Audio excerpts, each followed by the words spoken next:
Hello बच्चों,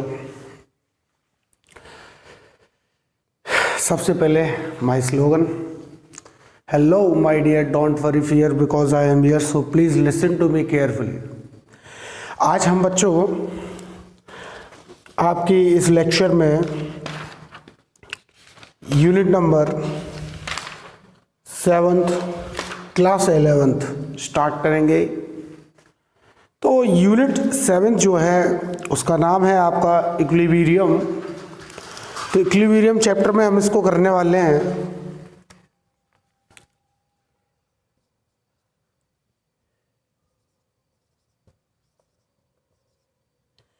equilibrium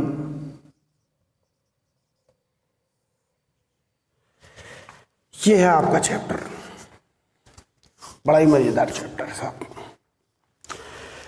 बस आप देखते चलिए, धीरे धीरे समझते चलिए, एक एक टॉपिक को एकदम डीपली समझेंगे, एकदम गहराई से समझे। बस मेरा साथ ना छोड़ना और लास्ट तक वीडियो को देखते रहना। मेरा वादा है आपसे, कहीं भी आपको कोई भी शिकायत का मौका नहीं मिलेगा। तो इक्विलिब्रियम जो है वो आपका फिजिकल सिस्टम्स में भी होता है और केमिकल सिस्टम्स में भी होता है, बट हम केमिस्ट्री में पढ़ रहे हैं तो हम यहाँ पर जो है केमिकल इक्विलिब्रियम की बात करेंगे। तो सबसे पहले इक्विलिब्रियम को समझने से पहले आपको समझना होगा कि इक्विलिब्रियम कौन से केमिकल सिस्टम्स में अप्लाई होता है। तो केमिकल इक्वेशंस जो है वो हमारी दो टाइप की होती है बच्चों, टाइप्स ऑफ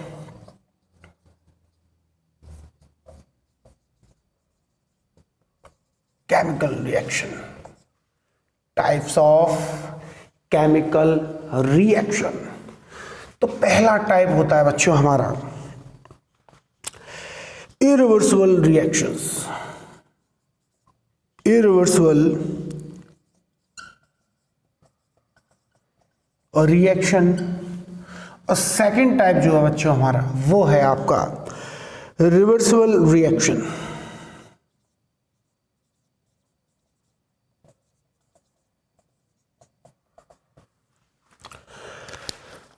इरिवर्सिबल रिएक्शन और रिवर्सिबल रिएक्शन। सर ये इरिवर्सिबल और रिवर्सिबल में क्या मतलब है?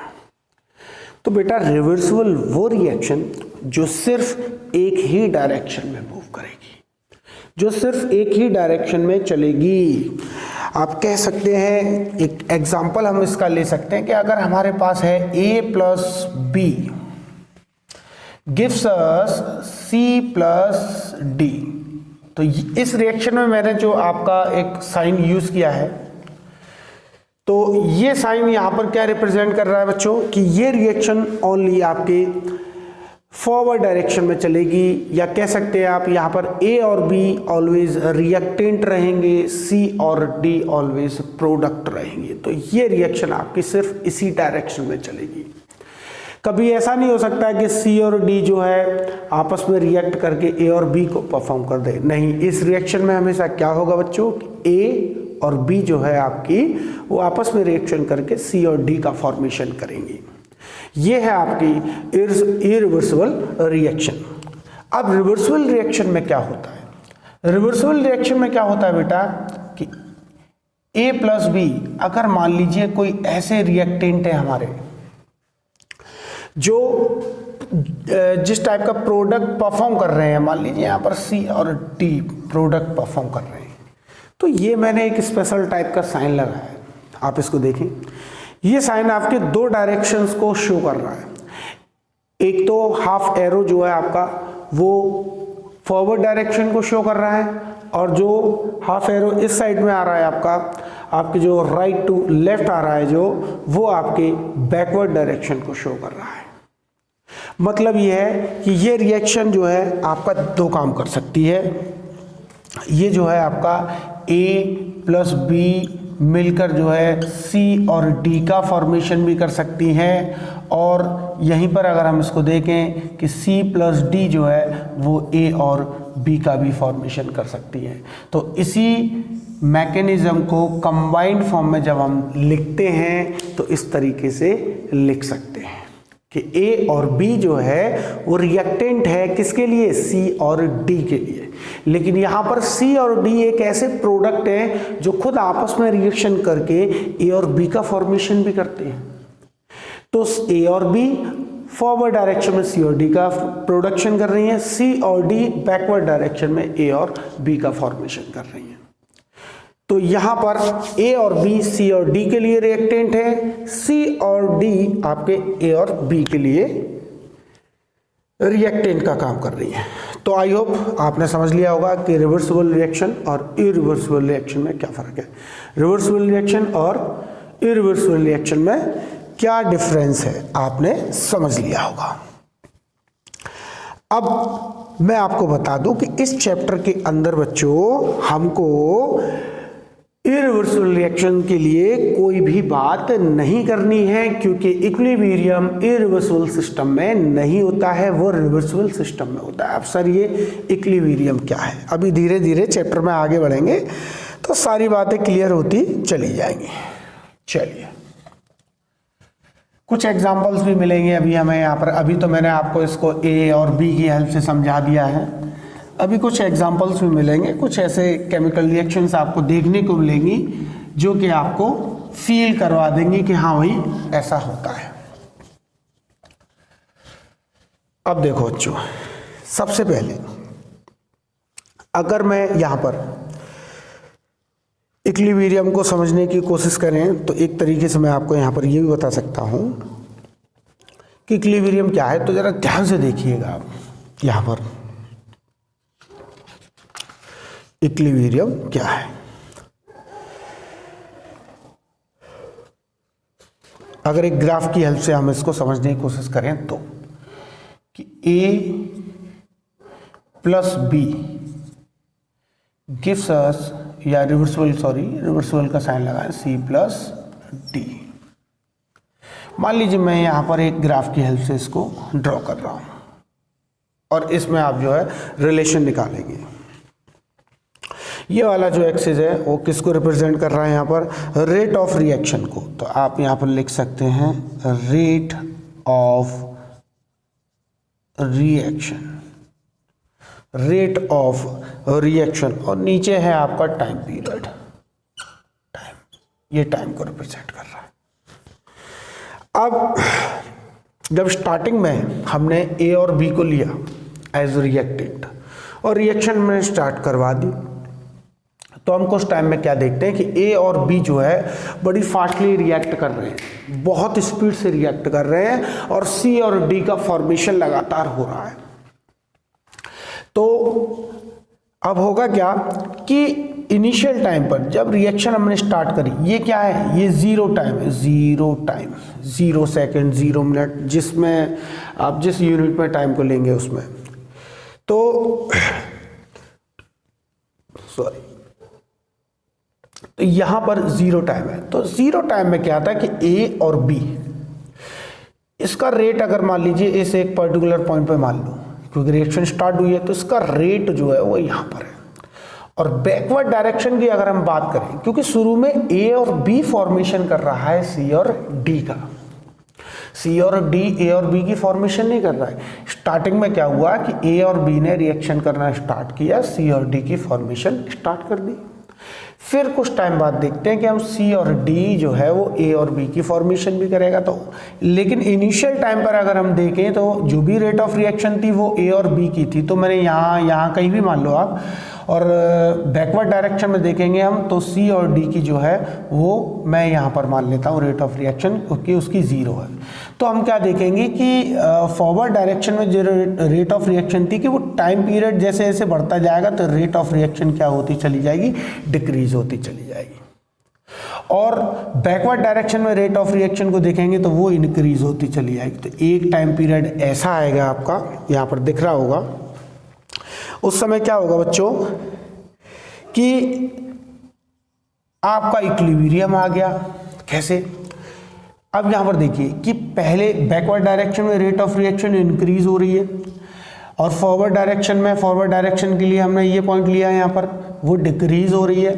तो एक टाइम ऐसा आया कि इसकी स्पीड या रेट बोलिए, इसकी रेट और बैकवर्ड डायरेक्शन की रेट दोनों क्या हो गई यहाँ पर बच्चों, चलो मैं यहाँ लिख देता हूँ, ये जो है आपकी ये है rate of forward reaction, rate of forward reaction, और ये है आपकी रेट ऑफ बैकवर्ड रिएक्शन। तो rate of forward reaction and rate of backward reaction क्या हो गई आपकी, एक पॉइंट पर आकर इक्वल हो गई। इट मींस अब जितनी स्पीड से ए और बी सी डी का फॉर्मेशन कर रहा है उतनी ही स्पीड से सी और डी ए बी का फॉर्मेशन कर रहा है। अगर ऐसा कोई टाइम पीरियड आ जाता है, उसी टाइम पीरियड को हम बोलते हैं कि ये इसका इक्विलिब्रियम आ गया। अब टाइम पीरियड से क्या मतलब है, अब होगा क्या मालूम है, अब होगा ये कि एक ऐसा टाइम पीरियड आएगा कि उस टाइम पर क्या होगा कि ए और बी जैसे ही इसका एक मॉलिक्यूल इसका एक मॉलिक्यूल आपस में मिलकर जैसे ही इस सी और डी का फॉर्मेशन करेंगे, एग्जैक्ट साइमल्टेनियसली उसी टाइम पर सी और डी आपके ए और बी का फॉर्मेशन कर देंगे। ठीक है, ए और बी आपस में मिलकर सी और डी को बनाएंगे, एग्जैक्ट उसी टाइम पर सी और डी ए और बी का फॉर्मेशन कर देंगे। तो होगा क्या कि ए और बी बोलेगा, क्या रे बाबा रे तू मेरे को, ए और बी बोल रहा है सी डी से, क्या रे बाबा रे कि तू मेरा फॉर्मेशन करेगा बाबा, तू मेरे को कम ना समझ बाबा, मैं भी तेरा फॉर्मेशन कर सकता बाबा उतनी स्पीड से जितनी से के तू कर सकता है। ठीक है भाई, बहुत बढ़िया। अब इससे इस ग्राफ की हेल्प से आप इसको समझ पाए होंगे कि rate of reaction forward direction and rate of reaction for backward direction जब आपका इक्वल हो जाए तो उसी टाइम को या जिस कंसंट्रेशन पर ऐसा हुआ होगा उस टाइम को हम बोलेंगे, आपका क्या बोलेंगे बच्चों, इक्विलिब्रियम ऑफ द रिएक्शन।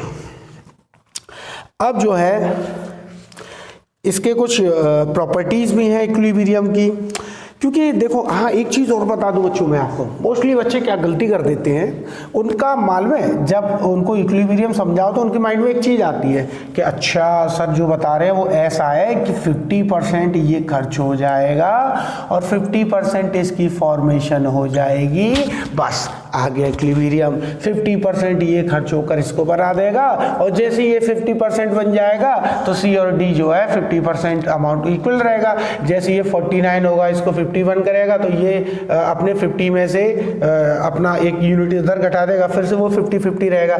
भाई ऐसा नहीं होता।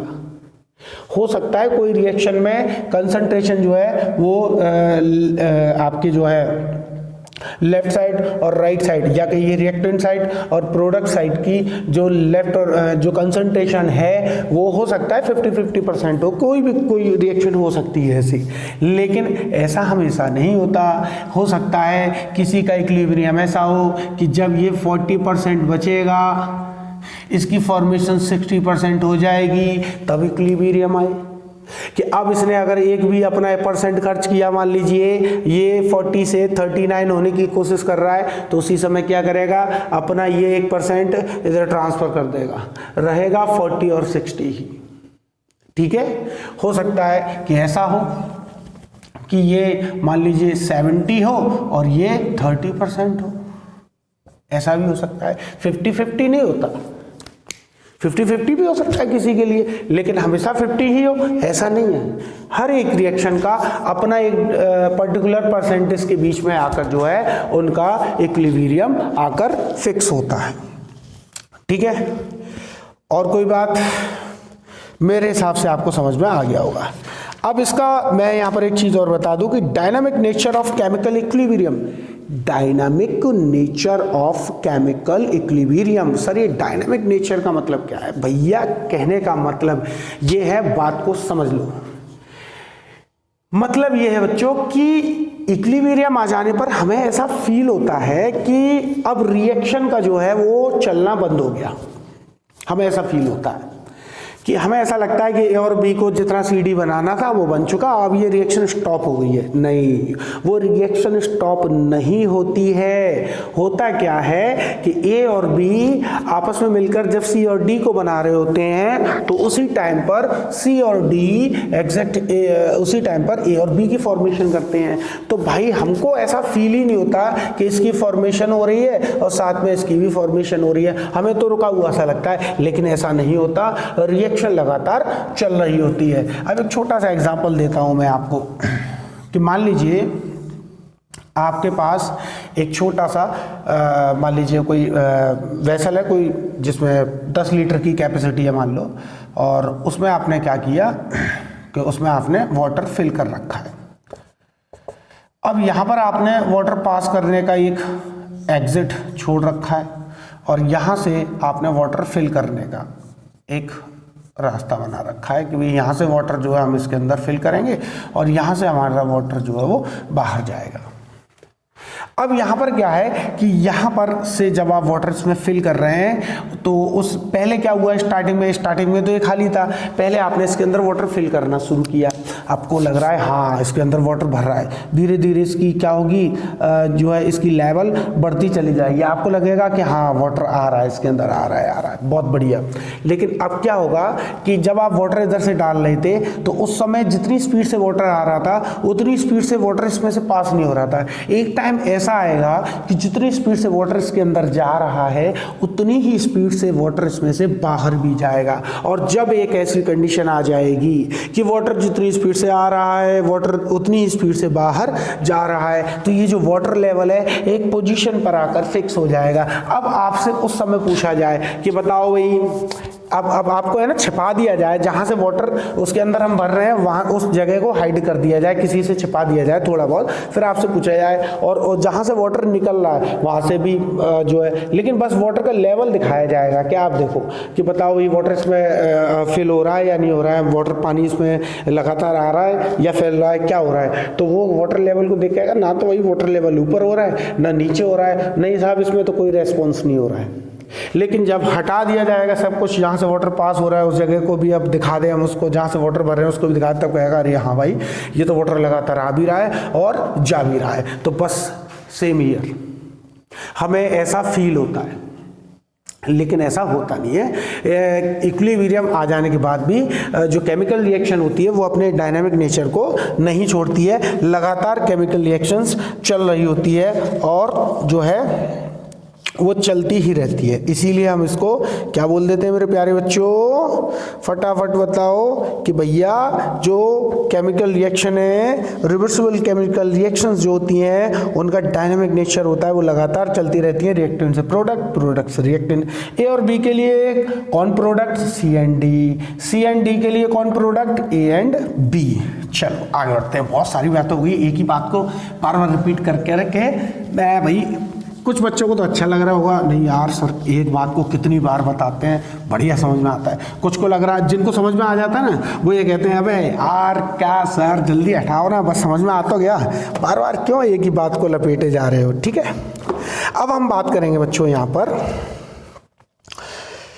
Law of mass action. तो लॉ ऑफ मास एक्शन को समझने से पहले law of mass action, law of mass action, law of mass action को समझने से पहले आपको समझना होगा मेरे प्यारे बच्चों, लॉ ऑफ मास एक्शन को समझने से पहले आपको समझना होगा एक्टिव मास। क्या समझना होगा बच्चों, एक्टिव मास, एक्टिव मास,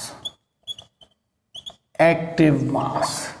इसको समझने से पहले आपको एक्टिव मास समझना होगा। अब ये एक्टिव मास क्या है, तो भाई सीधी सी बात है, जब हम कोई रिएक्शन करवा रहे हैं तो रिएक्शन करवाने के लिए हम क्या करते हैं, जो रिएक्टेंट है हमारे, हम उनकी भाई कुछ ना कुछ तो अमाउंट लेंगे, लेकिन यहाँ पर अमाउंट जो है हम किस में लेते हैं, मोलर कंसंट्रेशन में।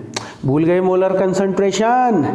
फर्स्ट यूनिट में ही पढ़ा था आपने मोलैरिटी करके। वहाँ पर जब हम मोलैरिटी निकालते थे किसी भी सॉल्यूशन की तो क्या होता था, वहाँ पर मोल पर लीटर में निकालते थे कि नहीं निकालते थे? बस यहाँ पर भी वही है। यहाँ पर हम मोलैरिटी की बात कर रहे हैं, जिस सब्सटेंस की हम यहाँ पर एज रिएक्टेंट या जो भी प्रोडक्ट है, वैसे हम तो रिएक्टेंट के फॉर्म में लेंगे, प्रोडक्ट को बनकर वो बाद में वो उसका फॉर्मेशन करना शुरू कर देता है। तो जो भी रिएक्टेंट लेंगे यहाँ पर उसकी कंसंट्रेशन मोलर कंसंट्रेशन में काउंट की जाएगी। मोलर कंसंट्रेशन बोले तो मोल पर लीटर, ठीक है, वही होगा उसका एक्टिव मास। ठीक है बच्चों, तो एक्टिव मास। ओके, चलिए अब हम यहां पर बात कर रहे हैं लॉ ऑफ मास एक्शन की। किसकी? Law of mass action. तो यहां पर वैसे मैं लॉ ऑफ मास एक्शन की डिफाइन जो है आपको बोल देता हूं, आप लिख लें। लिखें, the constant temperature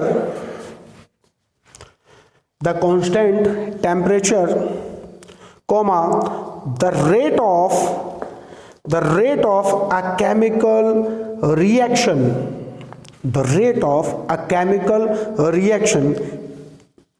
is directly proportional to the product of active masses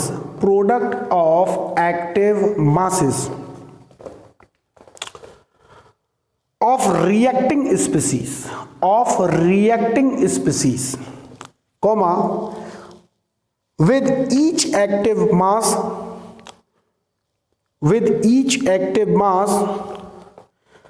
raised to the power equal to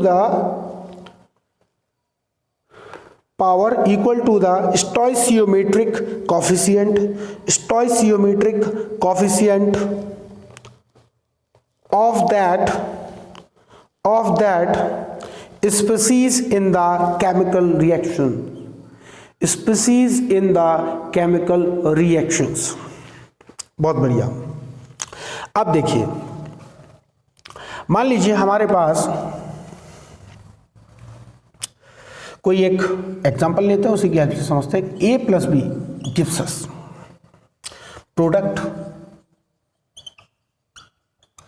अब इसके लिए अगर मैं यहां पर रेट ऑफ रिएक्शन लिखूं तो अकॉर्डिंग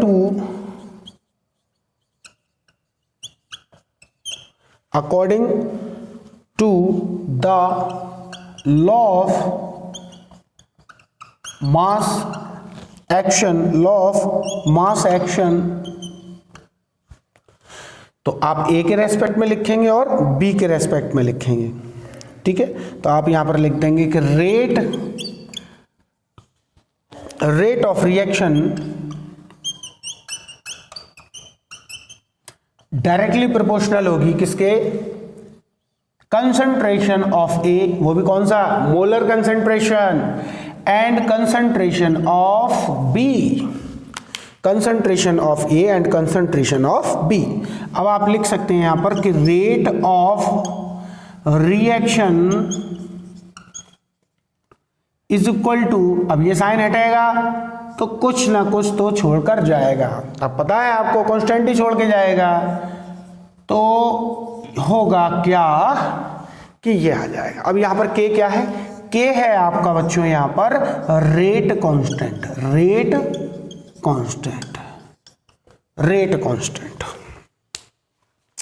कांस्टेंट। ठीक है, चलिए अब देखो मजे की बात। अभी यहां पर ए और बी, अभी डिफाइन में भी आपने देखा था कि ए और बी में यहां पर इनके कोई भी स्टोइचियोमेट्रिक कोएफिशिएंट अभी आपको नजर नहीं आ रहे। लेकिन अगर मान लीजिए बाय चांस यहां पर ए हो और यहां पर बी हो, तो मैं क्या करूंगा? ए की पावर में ए बना दूंगा और बी की पावर में इधर बी बना दूंगा।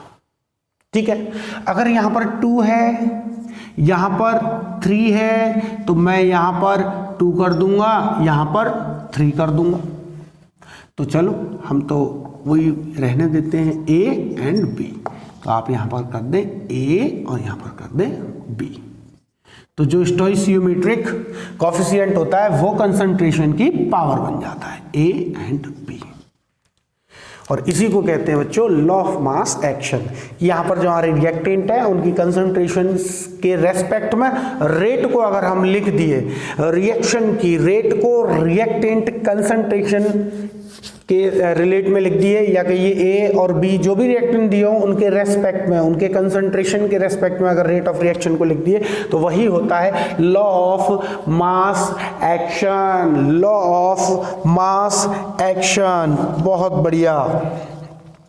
अब इसके बाद मेरे बच्चों आगे जो हमें बात करनी है, आगे हमें जो यहाँ पर बात करनी है वो हम बात करेंगे बच्चों यहाँ पर लॉ ऑफ केमिकल इक्विलिब्रियम की। किसकी? Law of chemical equilibrium. लेकिन लॉ ऑफ केमिकल इक्विलिब्रियम की बात फिलहाल अभी नहीं करेंगे, हम अगले वीडियो में करेंगे। क्यों? क्योंकि वीडियो लंबा हो जाएगा, ठीक है। बस थोड़ा थोड़ा समझते चलिए। देखो, थोड़ा खाओगे तो स्वस्थ रहोगे, थोड़ा पढ़ोगे लेकिन बार बार पढ़ोगे। हर चीज का एक टाइम, मतलब एक कहते हैं ना, एक कोई भी काम अगर कंटिन्यूअसली कर रहे हैं, अब कोई तुमसे कहे कि बस लगे रहो दिन भर पढ़ते रहो, भाई दिन भर कोई कैसे पढ़ लेगा? कोई भी काम, दुनिया का अच्छे से अच्छा काम हो, दिन भर नहीं कर सकता कोई भी, उससे भी वो ऊब जाएगा, समझे? तो इसलिए बस थोड़ा थोड़ा सा लेते चलो, ठीक है। टाइम से अगर थोड़ा थोड़ा सा लेते चलोगे, अपना एक टाइम शेड्यूल बना लो, हर एक सब्जेक्ट को थोड़ा थोड़ा पढ़िए और करते चलिए, ज़बरदस्त तैयारी होगी आपकी, अच्छे मार्क्स आएंगे आपके। अभी इस चैप्टर को हम धीरे धीरे इसी तरीके से 2-2, 3-3 टॉपिक हम क्लियर करते चलेंगे, और जब ये चैप्टर हमारा क्लियर हो जाएगा तो इस चैप्टर से रिलेटेड जितनी भी प्रॉब्लम्स हैं, कुछ बढ़िया बढ़िया प्रॉब्लम्स मैं जो है चूज़ कर लूँगा और उनको हम यहाँ पर सॉल्व भी करेंगे। तो ये चैप्टर एकदम धमाकेदार तरीके से आपका तैयार हो जाएगा। तो मैं उम्मीद करता हूँ आप जो है अच्छे से करेंगे। तो बच्चों, आपके सपोर्ट की ज़रूरत है और आप हमारे चैनल को सब्सक्राइब कर लें और बेल आइकॉन को भी दबा दें, और कमेंट सेक्शन में आप अपनी कमेंट देकर हमारे मोरल को हाई कर सकते हैं, बढ़ा सकते हैं। हमें भी अंदर से एनर्जी आएगी। आप अगर पॉजिटिव कमेंट करते हैं तो बड़ा ज़बरदस्त एकदम से जोश आ जाएगा, नहीं यार वी कैन डू इट, ठीक है। तो मैं आपके लिए और भी अच्छा करने की कोशिश करूँगा, ठीक है। तो थैंक यू वेरी मच।